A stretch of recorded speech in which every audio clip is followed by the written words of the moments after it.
이 에스라, 느헤미야 그리고 에스더까지 이 세 권의 책은 역사서의 마지막 포로 귀환 시대에 해당되는 세 권의 책입니다.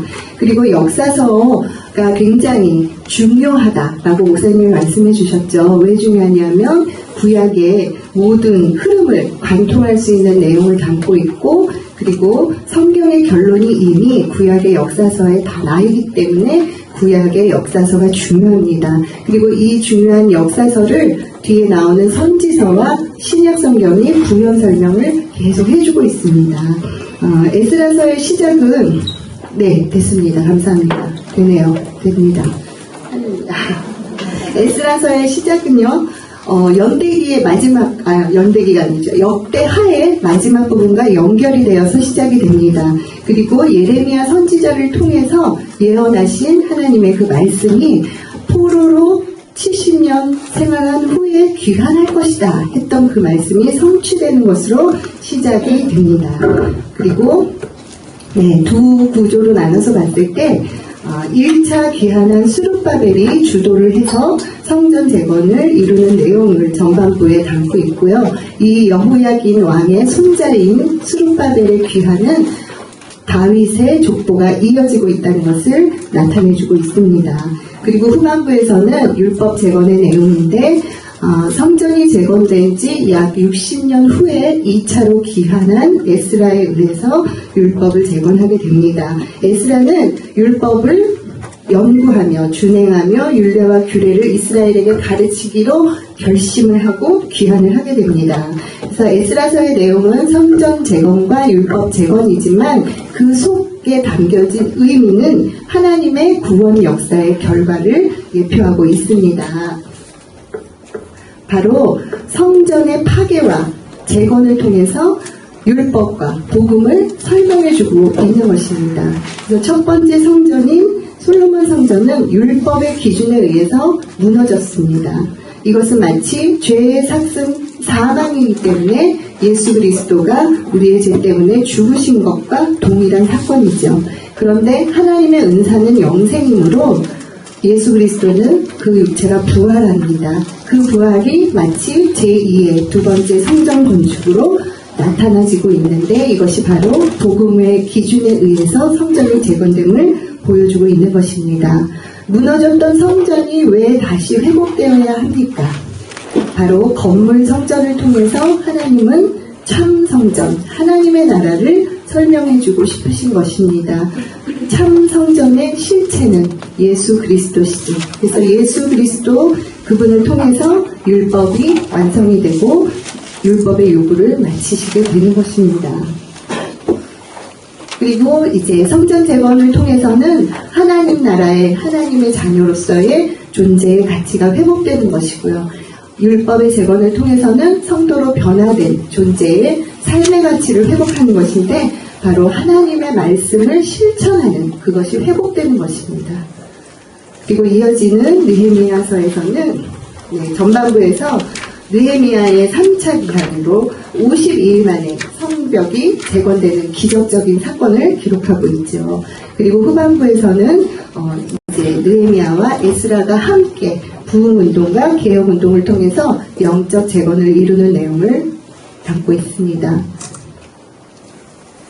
이렇게 에스라와 느헤미야서에서 성전이 재건되고 율법이 재건되고 성벽이 재건되고, 이것은 존재와 말씀과 거룩이 회복되는 사건인데요. 이 세 가지의 재건과 회복의 사역은 결국은 영적 재건, 부흥과 개혁의 사역으로 결론을 내리고자 하는 것입니다. 그래서 삶의 거룩한 삶의 회복을 지향하고 있는 것이죠. 그래서 포로 귀환자들이 예루살렘으로 돌아올 때는 성전 재건에 대한 목숨을 걸 만한 가치를 발견했기 때문에 귀환할 수 있었습니다. 그 편안한 모든 삶을 뒤로하고 어려운 예루살렘으로 되돌아왔죠. 그것처럼 우리가 영적으로 개혁되고 부흥하기 위해서는 영적 전쟁에 목숨을 걸 만한 가치가 있다는 것을 발견할 때에만 영적 전쟁을 할 수 있는 것입니다. 그렇게 해서 우리가 구별된 삶의 일체의 비결로서 목숨을 건 전쟁을 할 수가 있습니다. 그리고 성벽 재건을 통해서는 외부의 적, 사탄의 방해 세력을 막아내는 것이죠.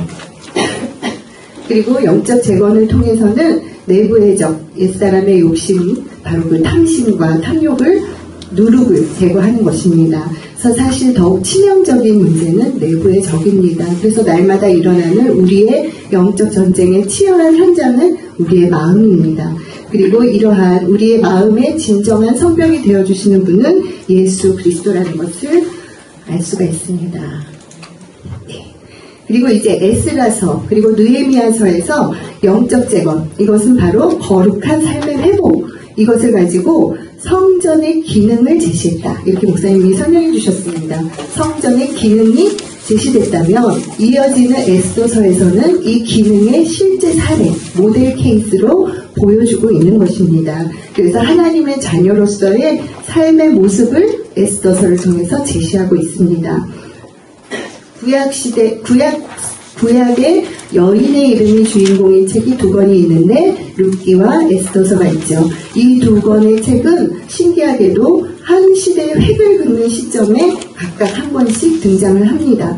그리고 이 두 권은 아주 대조적인 기록이 내용이 되어 있습니다. 무엇이냐면 룻기는 어떻게 이방 사람이 유대인의 족보에 들어갈 수 있는가 하는 구원의 방법을 제시합니다. 그리고 에스더서는 거꾸로 유대인이 이방 땅에서 어떻게 살아갈 것인가 하는 구원의 삶의 모습을 제시해주고 있습니다. 그래서 에스더서를 두 구조로 나누면 첫 번째는 하만의 조서가 등장을 하고 두 번째로 모르드게의 조서가 등장하면서 슬픔이 변하여 기쁨이 되는 아주 드라마틱한 반전의 스토리를 펼치고 있습니다. 하만의 조서는 유대인을 죽이는 조서였습니다. 이 하만의 조서가 첫 번째 조서는 율법을 상징합니다. 그래서 조서라는 것은 하나의 기준이기 때문에 왕이라고 할지라도 취소할 수가 없었습니다. 그래서 모든 유대인이 그냥 꼼짝없이 죽게 생긴 상황에서 취소할 수 없으나 무력화할 수 있는 방법이 등장을 합니다. 그것이 바로 에스더의 죽으면 죽으리라는 신앙 고백 위에 세워진 새로운 조서의 반포입니다. 그래서 이것은 이 박스 맨 밑에 보시면 골로새서 2장 14절 15절 말씀이 있는데요. 여기에 십자가가 대적의 세력을 무력화시킨다, 이렇게 신약에서 정리를 해주는 그 내용처럼 이 제2의 새로운 조서가 첫 번째 조서를 무력화시킴으로써 이 모르드게의 조서는 살리는 조서가 된 것이죠. 그래서 이 새로운 조서가 바로 복음을 상징하고 있고 하나님의 말씀을 의미합니다. 그래서 하나님의 말씀은 역전을 가능케 한다, 이것을 보여주고자 하는 것입니다. 사망에서 생명으로 옮기는 역전의 복음은 예수 그리스도이신 것입니다. 그리고 이제 아각 사람 하만이 에스더서에서 나쁜 사람으로 나오죠. 그 하만은 아말렉의 족속이었습니다. 아말렉 족속은 에서의 후손입니다. 이것은 에덴 동산에서 시작된 뱀의 후손과 여자의 후손, 이 두 줄기에서 악의 세력의 대표적인 모습입니다. 영적 전쟁의 모습이죠. 그래서 천년 전쟁이라고, 모세 때부터 시작된 천년의 전쟁, 이렇게 목사님이 정리해 주셨죠. 그래서 광야 시대에는 모세가 기도로 싸우고, 왕국 시대는 사울이 욕심으로 싸우고, 포로기한 시대에는 에스더가 조서로 싸워서 이겼다 하는 것을 보여주고 있습니다. 이제 역사서가 에스더서로 끝나고 이어지는 새로운 장르죠. 룻기는 시가서 또는 체험서라고 하는 책의 첫 번째 책입니다.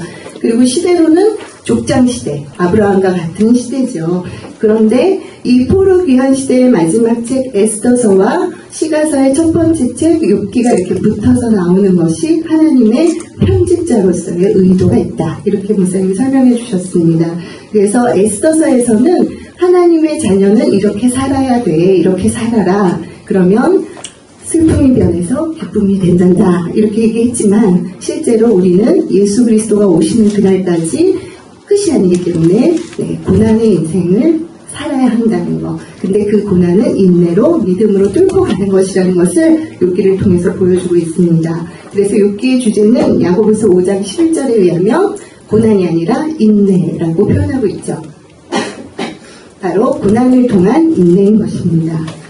네, 욥기는 이렇게 두 구조로도 볼 수 있지만 더 자세히 볼 때 서론, 본론, 결론으로 우리가 보았습니다. 그래서 이 세 가지 서론, 본론, 결론에는 각각 세 가지 주제가 있어서 333 기억하시면 되겠습니다. 그래서 3대 고난, 3대 논쟁, 3대 변론입니다. 그래서 3대 고난은 소유의 고난, 생명의 고난, 그리고 비난의 고난입니다. 욥이 가장 견디기 어려웠던 고난, 바로 상대적으로 조금 작아 보이는데도 불구하고 비난의 고난이었습니다. 이것은 우리 모두가 동일한 것이죠. 그래서 이거를 이겨내지 못함으로 욥기가 길어져서 3대 논쟁이 길게 펼쳐지는 것을 볼 수가 있죠. 그래서 3대 논쟁은 죄의 문제, 바로 죄의 삭은 사망인데 하나님의 은혜로 우리가 번제를 통해서 죄를 해결할 수 있다 하는 내용이 담겨 있고요. 교만의 문제는 하늘의 대속자가 되시는 예수 그리스도만을 의지해야 한다 하는 얘기를 하고 있습니다. 그리고 회복의 문제는 하나님의 말씀으로 단련되면 우리가 순금같이 나아온다 하는 얘기를 하고 있죠. 그리고 마지막에 가서 이제 3대 결론으로 나옵니다. 그래서 새 병사가 등장을 하는데 욥과 엘리후와 하나님이십니다. 그래서 욥이 첫 번째로 질문을 두 가지 합니다. 첫 번째 질문은 구원의 지혜는 어떻게 오는가, 그리고 왜 의인이 고난을 받는가 하는 것입니다. 그런데 이 첫 번째 질문에 대해서 엘리후가 대답을 합니다. 구원의 지혜는, 그것에 대한 해답은 예수 그리스도다. 그래서 대속자 예수 그리스도의 지혜를 얘기하고 있습니다. 그리고 마지막 하나님께서 두 번째 질문에 대답을 해주시죠. 그래서 의인의 고난은 예수 그리스도의 고난을 예표한다 하는 것입니다. 그래서 의에 대한 기준은, 이 의인이라고 할 때의 의에 대한 기준은 우리의 행위에 있지 아니하고 하나님의 은혜에 있기 때문에 결코 인과 응보가 될 수 없습니다. 그렇기 때문에 고난은 하나님이 하시는 일을 나타내기 위한 것이라는 것에 대한 우리의 믿음이 필요하고 그 믿음이 있을 때 인내할 수 있다는 것입니다.